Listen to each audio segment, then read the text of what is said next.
Sonic the Hedgehog, despite being filled with silly and cartoony animal characters, does in fact have a totally super serious and legitimate timeline of events that can be followed from beginning to end. Listen, if Zelda can do it, so can we.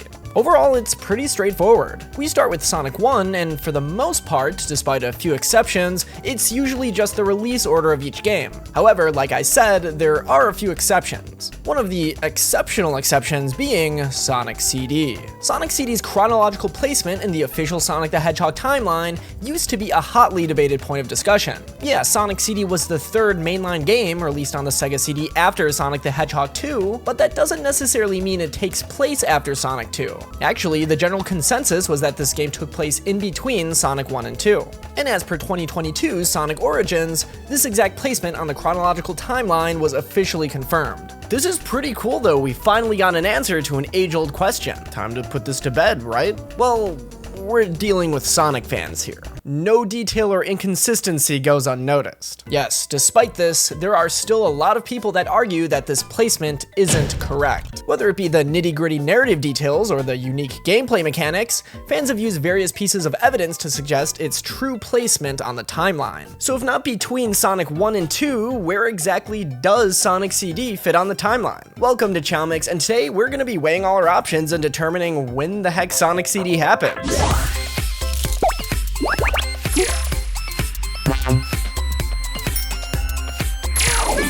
So we all know Sonic Origins claims that Sonic CD takes place in between Sonic 1 and Sonic 2. This is the canonical placement in the Sonic timeline. And I mean, it makes pretty decent sense, right? Sure, the game came out after Sonic 2, but you can almost feel by playing it that it's like the halfway point in between Sonic 1 and 2 in terms of gameplay. It's got the half-baked spin dash, Sonic sprite from the first game, and its level design isn't as streamlined as games from 2 and on. Its placement in between Sonic 1 and 2 makes sense narratively too. Tails isn't in the game at Sonic's side like he is in pretty much every game after 2. Sonic lacks a super form. And it's also kind of before the 7 Chaos Emeralds were solidified as the main reoccurring collectible, since Sonic 1 has 6 emeralds and CD has time stones. In general, Sonic 2 just establishes a lot of consistencies we see throughout the rest of the series, where Sonic CD is still more experimental, like it's still figuring things out, both in terms of overarching narrative and gameplay. There's even this little Easter egg that shows off this image of Tails saying, "See you next game," which a lot of people think implies that it's talking about the next game in the timeline, Sonic 2, the game where Tails makes his debut. I mean, yeah, that would make sense, right? And even back before CD's placement in the timeline was officially confirmed by Sonic Origins, the vast majority of people tended to agree that Sonic CD took place in between 1 and 2. This was the general consensus. But there was always a very vocal minority that insisted that this placement was incorrect, because as it turns out, there's actually evidence that may suggest otherwise. One of the biggest reasons that the Sonic CD truthers believe that its placement in the timeline is incorrect comes from this guy right here, Metal Sonic. You see, even ignoring Metal Sonic, there are quite a handful of Sonic-inspired robots created by Eggman just throughout the classic games alone. You've got Silver Sonic, Mecha Sonic Mark 1, and Mecha Sonic Mark 2. And the thing they all have in common is they all kind of suck compared to Metal Sonic. Okay, kind of brutal, but why is this a problem? Well, because Metal Sonic, if we're going by the canon timeline, would have come first. Metal Sonic is probably one of Eggman's finest creations of all time. He's an ultra high-performing machine capable of matching Sonic's speed and power. So if Eggman was able to whip up something this good right from the start, what's his excuse for all these hunks of junk being significantly worse after already figuring out how to create something as powerful as Metal Sonic? It seems pretty far-fetched that Eggman's first attempt at a Sonic doppelganger was this good, while the rest, which came after, are so trash. There's a pretty big regression in Eggman's Sonic-inspired robots that just doesn't make any sense if we're looking at the canon timeline. This is one of the Sonic CD truthers' biggest arguments, and it really does point out a glaring flaw in C's placement in the timeline, doesn't it? But this isn't the only evidence that points to their conclusion. Amy is another point of contention because a lot of fans question why she makes her debut in Sonic CD, the second game chronologically, but isn't included or even referenced at all in Sonic 2 or 3 and Knuckles. Amy is supposed to be an avid fan of Sonic that follows him around wherever he goes, so it's certainly a bit strange that there's zero trace of her afterwards. It's almost as if she doesn't exist. Well, it's not really that she doesn't exist, but more like she hasn't been introduced to Sonic at the time of Sonic 2 or even 3 and Knuckles, so she isn't aware of him and entangled in his story yet. In the established canon timeline, the lack of acknowledging Amy's existence after Sonic CD is a bit jarring. There's no denying that. Another possible plot hole sometimes pointed out is the existence of the spin dash in Sonic CD, because allegedly Sonic learns the spin dash from Tails, who he obviously meets during Sonic 2. And yeah, it does say so right here in the US instruction manual for Sonic 2 that Tails basically invented the spin dash. To take this even further, we can also see that Tails is able to do the spin dash in his spin-off game, Tails Adventure, which does in fact take place before he meets Sonic. It seems that Tails really did invent the spin dash. Wow. Okay.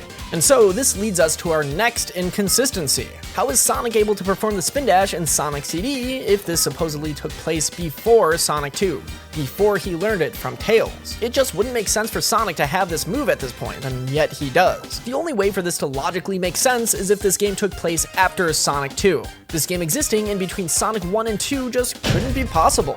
So if not in between Sonic 1 and 2, when the heck is Sonic CD supposed to take place? Is it possible that Sonic CD takes place before Sonic 1? I mean, this game has Eggman using seeds rather than his usual method of animals to power his robots. Maybe this was his original method, which later became obsolete once he figured out how efficient animals were instead. But no, I think it's extremely unlikely it's before Sonic 1. After all, Eggman has Metal Sonic ready to go, which is a robot based off of the likeness of Sonic. Eggman would have to know about Sonic beforehand, which we know for a fact that Eggman and Sonic meet in Sonic 1. It'd be impossible to design a robot based off the likeness of someone you don't even know. And the whole seed thing, it could probably be explained by Eggman just experimenting with new technology. Our next option is that CD takes place in between Sonic 2 and 3, which again, I think is extremely unlikely. At the end of Sonic 2, Sonic defeats Eggman and causes the Death Egg to plummet from the sky. This leads to the colossal air fortress crash landing on Angel Island, weighing it down from its usual spot floating in the sky into the ocean.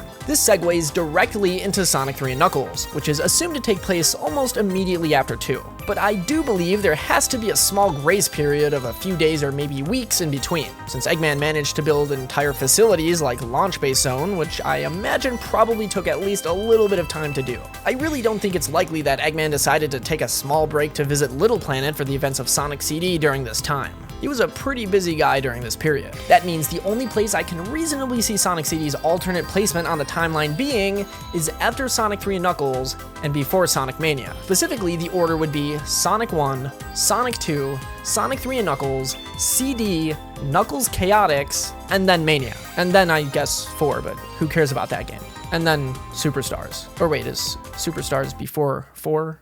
We're getting off track. The point is, CD would really only be able to take place after Sonic 3 and Knuckles, if not in between 1 and 2. I mean, think about it. It would explain why Metal Sonic is so advanced. Eggman would have learned from his mistakes and flaws of his other robots with Sonic 2's Mecha Sonic Mark 1 and Sonic 3 and Knuckles' Mecha Sonic Mark 2. He would have used this information to build out the ultimate robot doppelganger, Metal Sonic. Metal Sonic would then be reused in Knuckles Chaotix and transform into Metal Sonic Kai. This idea would then be expanded on in Sonic Mania with Giga Metal. It's all a logical progression in robot iterations. This placement also explains why Amy is never referenced until after Sonic 3 and Knuckles. She isn't referenced at all in Sonic 2 or 3 and Knuckles, but she is referenced in both Knuckles Chaotix and Sonic Mania, which take place after. In Chaotix, Amy appears in the sound test, and in Mania, she's referenced with this Amy doll that makes an appearance during a boss fight. If we wedge Sonic CD right after Sonic 3 and Knuckles and before Chaotix and Mania, these references make total sense. Amy becomes relevant in Sonic CD with her debut, and continues to be relevant immediately after in Chaotix and Mania.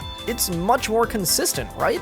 This placement even explains the spin dash. If Tails taught Sonic how to spin dash, then yeah, him being able to perform it in CD makes sense now if it's placed after the events of Sonic 2. Placing Sonic CD after Sonic 3 and Knuckles and before Chaotix and Mania does make a lot of sense if you think about it. And there's a lot of people that insist that this is the correct order of events despite what official lore says. Now, while there is definitely a lot of merit to this theory, there are counterpoints I think we need to address. Unfortunately, this isn't a completely airtight theory. First, where the heck is Tails? If CD takes place after Sonic meets Tails, how come he isn't there helping Sonic on his adventures like usual? I feel like it's really unlikely Tails wouldn't be tagging along Sonic on an adventure or even a fun little outing. He's in pretty much every game after his initial appearance, right by Sonic's side, so why not here? And the little teaser of Tails at the end of the game, what does this mean if CD takes place after 3 and Knuckles? What would be this next game that it's referencing? Because the next game chronologically would be Knuckles Chaotix, and Tails